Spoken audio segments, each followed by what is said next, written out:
Keruntuhan Imperium Majapahit. Senjakala Majapahit, akar disintegrasi dan masa surut. Kemunduran Majapahit dapat ditelusuri sejak wafatnya Prabu Hayam Wuruk. Ini menandai masa surut, pamor pemerintahan menyusut tanpa kepemimpinan kuat pasca era Hayam Wuruk dan Gajah Mada.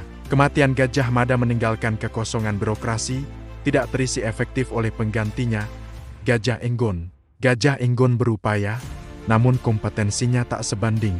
Daerah taklukan mulai membangkang dan melepaskan diri.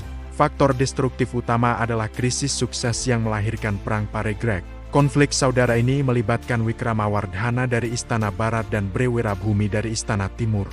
Brewirabhumi, putra Hayam Wuruk, menolak kedaulatan Wikramawardhana, menantu dan keponakan raja. Perang berakhir dengan kemenangan Barat dan pemenggalan Brewirabhumi. Dampaknya menghancurkan fondasi kerajaan. Pasca Paregreg, Majapahit didera masalah struktural, termasuk wabah kelaparan dan kekosongan tahta. Ketidakstabilan diperparah kebijakan dinasti Ming di bawah Laksamana Cheng Ho. Ia memperkuat hubungan dengan pelabuhan pesisir Jawa, mendorong kemandirian ekonomi daerah dari Trowulan.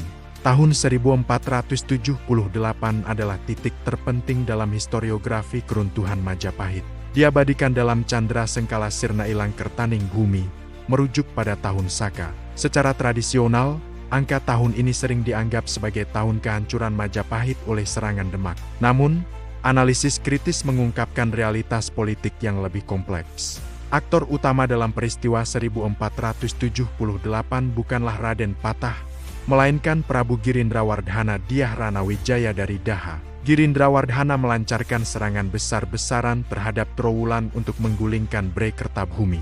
Motivasi di balik serangan ini bersifat restoratif. Ia menganggap dirinya pewaris sah takhta Majapahit. Pasukan Daha di bawah Panglima Udara berhasil menembus pertahanan Trowulan, menyebabkan gugurnya Bray-Kertabhumi di dalam istana. Kemenangan ini menandai perpindahan pusat kekuasaan Majapahit dari Trowulan ke Daha, yang kemudian dikenal dalam catatan sejarah sebagai periode Majapahit Daha. Interpretasi mengenai peran Demak sering dipengaruhi narasi Babat Tanah Jawi dan Serat Darmo Gandul. Dalam sumber tersebut, Raden Patah digambarkan menyerang ayahnya sendiri Bray-Kertabhumi. Namun, pandangan ini banyak dikritik sejarawan modern karena dianggap tidak logis. Pengetahuan sejarah yang lebih mapan memposisikan Demak bukan sebagai penghancur Majapahit pada ke-1478, melainkan sebagai pihak yang kemudian muncul merebut legitimasi kekuasaan dari Girindrawardhana. Meskipun Trowulan runtuh pada 1478, entitas politik Majapahit di Daha tetap menjadi ancaman bagi hegemoni Demak. Konflik dipicu perebutan pengaruh politik dan perbedaan fundamental dalam visi ekonomi serta keagamaan. Manuver politik Daha yang mencoba menjalin aliansi dengan Portugis di Malaka menjadi katalisator. Pada 1517, Kesultanan Demak melancarkan serangan pertama melumpuhkan kapasitas ekonomi Daha. Motivasi utama serangan ini adalah laporan upaya Daha membangun hubungan dengan Portugis. Daha terpaksa mengakui supremasi Demak dan berubah status menjadi wilayah bawahan.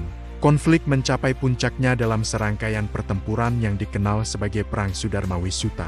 Dalam salah satu episode, Panglima Perang Demak, Sunan Ngundung, tewas di medan tempur. Kematian Sunan Ngundung memicu mobilisasi pasukan Demak yang lebih besar.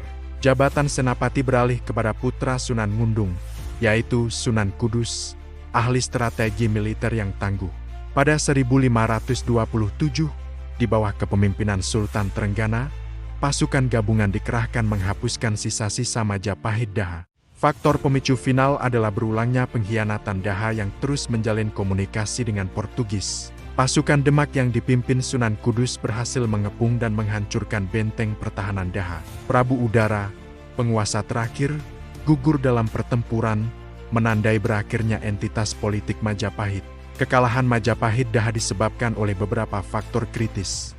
Inferioritas teknologi dan logistik, Demak memiliki akses lebih baik terhadap persenjataan api.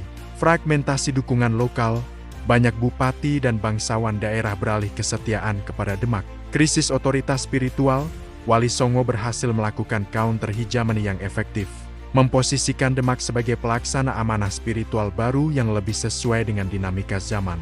Meskipun secara politik Majapahit dihancurkan, kerangka administrasinya tidak sepenuhnya dihilangkan oleh Demak. Terjadi proses penyerapan dan adaptasi sistem birokrasi yang memungkinkan transisi kekuasaan berjalan lebih stabil. Raden Patah dibesarkan dalam tradisi aristokrasi, memahami pentingnya mempertahankan kontinuitas institusional. Demak mempertahankan pembagian wilayah berdasarkan sistem kadipaten.